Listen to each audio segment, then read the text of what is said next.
Vamos a dedicar esta contemplación a entrar con Jesús en el huerto de Getsemaní. Es muy vivo el contraste entre esta contemplación y la precedente, no solamente en el lugar en donde se desarrolla, sino también y sobre todo en los sentimientos de Cristo y de los apóstoles. La última escena es una escena de fiesta, la última cena es un lugar de fiesta, podríamos decir, enturbiada ciertamente por el alma tenebrosa de Judas y por los anuncios lúgubres de la pasión, pero tras eso resplandece el amor y todo sentimiento de pena parece de algún modo ahogado. En cambio, ahora ya nos vamos a introducir en las escenas dolorosas, en las escenas de la pasión, y la primera de ellas es la entrada de Jesús en el huerto. El primer preámbulo es la historia, que la podemos encontrar en el Evangelio de San Marcos, capítulo 26. El segundo preámbulo es la composición del lugar.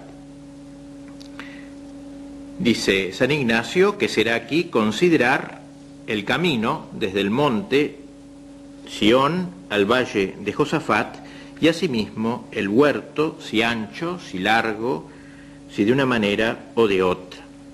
El tercer preámbulo es demandar lo que quiero, lo cual es propio de demandar en la pasión.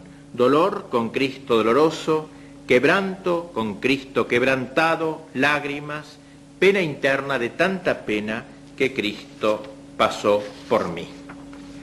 El primer punto, dice San Ignacio, el Señor, acabada la cena y cantado el himno, se fue al monte Olivete con sus discípulos llenos de miedo, y dejando los 8 en Getsemaní, se adelantó diciendo: sentaos aquí hasta que vaya allí a orar.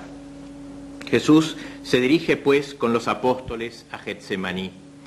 Es muy de noche. Los apóstoles, apiñados junto a Jesús, lo van siguiendo por el camino, temerosos de lo que sucedería, casi ni atreviéndose siquiera a hablar. Recordarían las palabras de Cristo: salí del Padre y vine al mundo, ahora dejo al mundo y voy al Padre. Entremos en el corazón silencioso de Cristo, donde brotan como a torrentes los afectos más deprimentes que pueden levantar tempestades en cualquier corazón humano. Todo lo que podría consolar lo deja atrás en aquel cenáculo sagrario de su amor. A su alrededor no hay más que incomprensión. Muy cerca de sí siente cómo rugen ya las olas de la persecución que pronto llegarán a cubrirlo. La divinidad hace como si se escondiera y le deja abandonado a la tribulación. Todos sus sentimientos se vuelven negros como la noche que lo rodea. La mudanza interior se exterioriza y los apóstoles le notan un temblor desacostumbrado. Llegamos ya a Getsemaní. El segundo punto. Nos internamos ahora en el monte. Acompañado de San Pedro, Santiago y Juan, o sea, de sus 3 amigos, se separa luego de ellos como un tiro de piedra, se postra en tierra y se pone en oración al Padre. No tiene otro remedio esta profunda pena. El corazón de Jesús, falto de consuelo, necesitaba la compañía de amigos en quienes descansar, pero heroicamente nos enseña a hacernos violencia. Dice que se arrancó de sus apóstoles y como quien se lanza en brazos de su Padre, se postra en oración tomando las más extraordinarias posiciones corporales que indican la humillación, la postración en que estaba el alma de Jesús. Padre, Padre mío, así comienza su oración. Dios nunca es tan Padre nuestro como cuando menos lo parece, cuando cae sobre nosotros la desconfianza como para ahogar nuestra alma. Invocar a Dios Padre cuando todo es luz y alegría, eso cuesta poco, muy poco, pero invocarlo cuando todas las puertas del cielo y de la tierra se ven cerradas, qué hermoso sacrificio a la paternidad de nuestro Dios.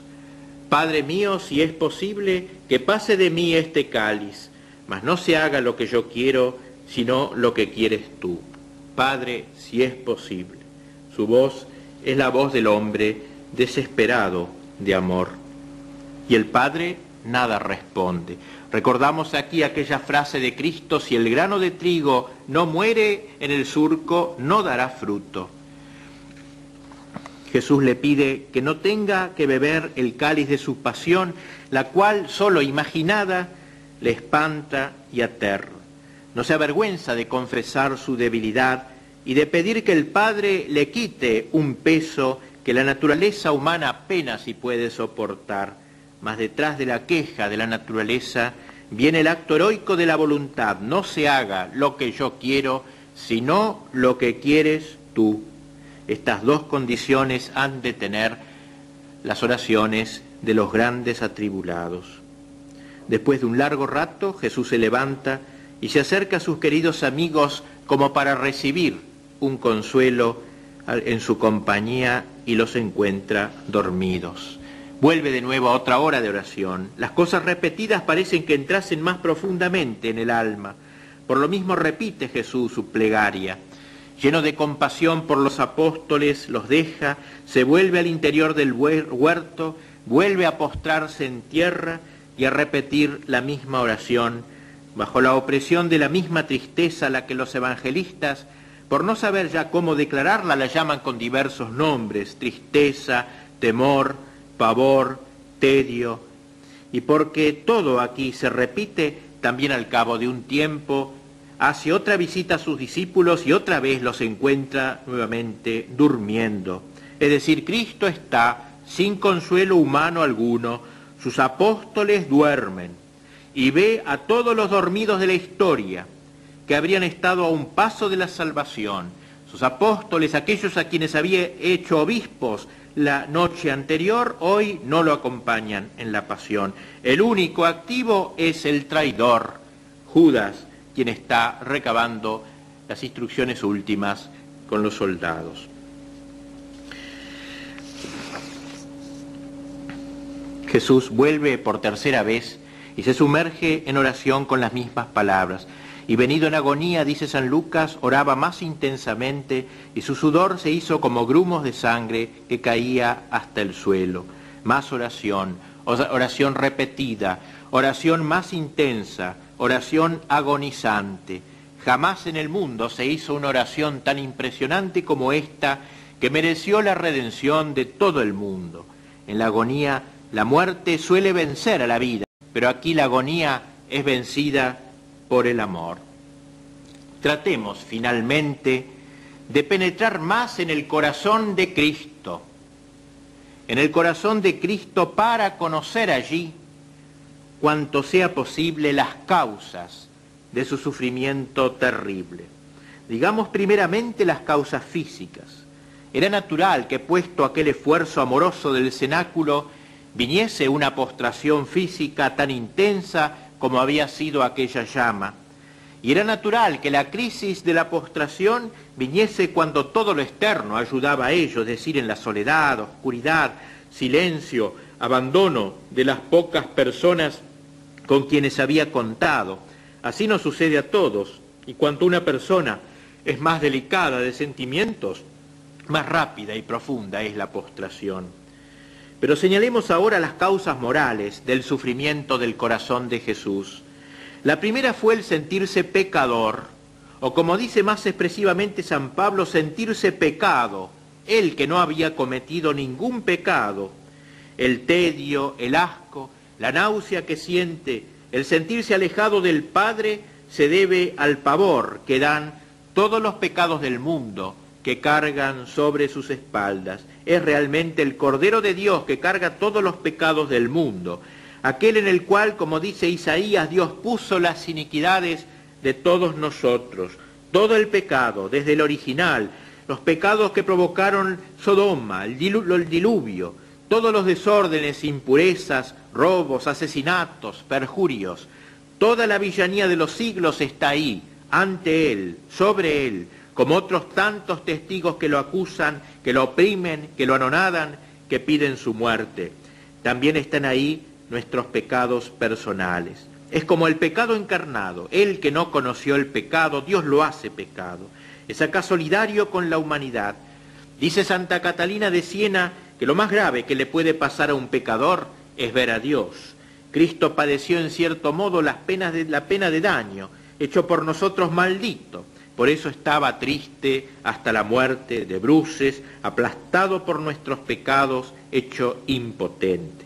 Sobre él gravitaban todos los pecados del mundo. Él había tomado la responsabilidad de todos ellos y Dios se la había puesto sobre sí. El efecto natural de esta responsabilidad experimentada a plena conciencia era sentirse como objeto de la abominación de Dios. La segunda causa moral de desolación en el corazón de Jesús fue la ingratitud de los hombres. El Redentor conocía a todos los hombres, uno por uno, con más perfección de lo que cada hombre se conoce a sí mismo, y a cada uno en particular dirigía su mirada, ofreciéndole la redención, a fin de que él se la aplicase y respondiese al ideal de santidad revelado al mundo. Recordando aquel llamamiento del Rey Eternal, considerémosle aquí en la entrada de la pasión, ofreciendo a cada hombre el precio de su sangre, y veamos cómo la mayoría se hacen los sordos, cómo desprecian la redención y cómo muchos responden hasta con sarcasmo e incluso con odio. No hay duda que la contemplación de los hombres le ofreció también muchos consuelos en las almas santas, que habían de responder fervorosamente a su llamamiento y hacer oblaciones de mayor estima y momento, sobre todo la Santísima Virgen, alejada quizá del huerto, como lo pinta algún artista también como al costado del huerto, pero estaba con el alma ciertamente allí. Veía Jesús también la generación de los escogidos a lo largo de los siglos, pero este consuelo no le quitaba la pena infinita de ver a tantos hombres, pueblos y generaciones, voluntariamente apartados de la luz de la verdad y de la vida de amor que nacen de su corazón sagrado. 2 veces sabemos que Jesús se puso a llorar delante de Jerusalén, porque no quiso conocer el día de la divina visitación, pues que lágrimas no le arrancaría la contemplación del mundo, redimido por su sangre y obstinado en su perdición. La tercera causa moral de desolación para el corazón de Cristo es la Santa Iglesia. La Iglesia que es su esposa, esa Iglesia que nacería de su costado abierto por la lanza de la cruz. Él la había amado sin mancha ni arruga y la contempla en su cuerpo, que son los miembros que la forman, a veces profanada y envilecida, como estará su propio cuerpo durante los horrores de la pasión. En esta contemplación dolorosa se le presentan al corazón de Cristo los martirios particulares de los pecados de la jerarquía, del sacerdocio, de los institutos religiosos y de todas aquellas almas que están especialmente consagradas a Dios, particularmente los miembros más allegados a su corazón. Si me hubiesen llenado de maldiciones enemigos, lo hubiera sufrido con paciencia, dice el Salmo, mas tú, hombre, que aparentaba ser otro yo, mi guía y mi amigo. Esta terrible amargura comenzará pronto con el beso traidor de Judas, con un beso amigo, entregas al Hijo del Hombre, y las quejas que de cuando en cuando dejará oír el corazón de Jesús en el transcurso de los siglos insistirán cada vez más en este punto doloroso más que todas las otras penas. La cuarta y principal causa del martirio interior del corazón de Cristo es el abandono del Padre Celestial. Él había hecho ya voluntariamente el milagro de impedir que llegasen a la humanidad las consoladoras influencias que naturalmente habían de derivar de la divinidad. Pero detrás de este sacrificio viene el Padre a ejecutar en su Hijo un sacrificio más duro que el de Abraham, que es el de dejarlo sensiblemente abandonado, apartado de su amor y víctima de su justicia.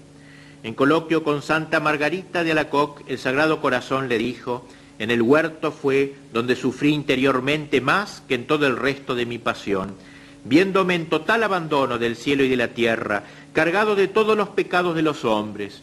Comparecí ante la santidad de Dios, que sin mirar mi inocencia me trituró en su furor, haciéndome apurar el cáliz que contenía toda la hiel y amargura de su justa indignación, y como si hubiera olvidado el nombre de Padre para sacrificarme a su justa cólera. No hay criatura ninguna que pueda comprender la inmensidad de los tormentos que entonces sufrí. Miremos pues al corazón de este Cristo. En esta contemplación conviene que nos echemos a fondo a la lucha, a la agonía. Eso significa agonía, lucha, que nos propone San Ignacio como propio de la pasión. Mirar este corazón de Cristo y comenzar, dice San Ignacio, con mucha fuerza a esforzarme, a doler, tristar y llorar, y así trabajando, todo para llegar a sentir dolor con Cristo doloroso, quebranto con Cristo quebrantado, lágrimas, pena interna de tanta pena que Cristo pasó por mí. Esto debe ser una especie de imitación de la agonía activa y pasiva de Cristo, apropiarme cada día más de la agonía del Señor. También nosotros en la vida experimentaremos tedio de nosotros mismos, faltas siempre repetidas, virtudes que nunca acabamos de adquirir, naturaleza que se resiste a la espiritualización, tedio en la oración, aburrimiento, monotonía, falta de interés por la vida. Si no fuéramos cristianos quizás no lo sentiríamos, nos distraeríamos entre comillas, pero acá recordemos el conmigo de la meditación del reino, venir conmigo, acompañarme en el tedio. Muchas veces sentiremos también tristeza, sensación de derrumbe. Jesús no se evade de la tristeza. Tampoco nosotros debemos contentarnos con buscar consolaciones sensibles, sino en ese momento de tristeza unirnos con Cristo, el conmigo de Jesús, acompañarlo en la tristeza para luego seguirlo en el gozo. También en la vida sentiremos soledad, pero en cierta manera la soledad nunca es absoluta, porque Cristo nos asegura también del conmigo. Será siempre una soledad de Dios con Cristo. Jesús nos enseña, pues, el único remedio para las grandes tribulaciones. No es otro que la oración. Y terminada su oración, terminada su agonía, Jesús se levanta como un atleta y, como dice el Evangelio de San Marcos, exclama: levantaos, vamos, he aquí que llega el que me entregará.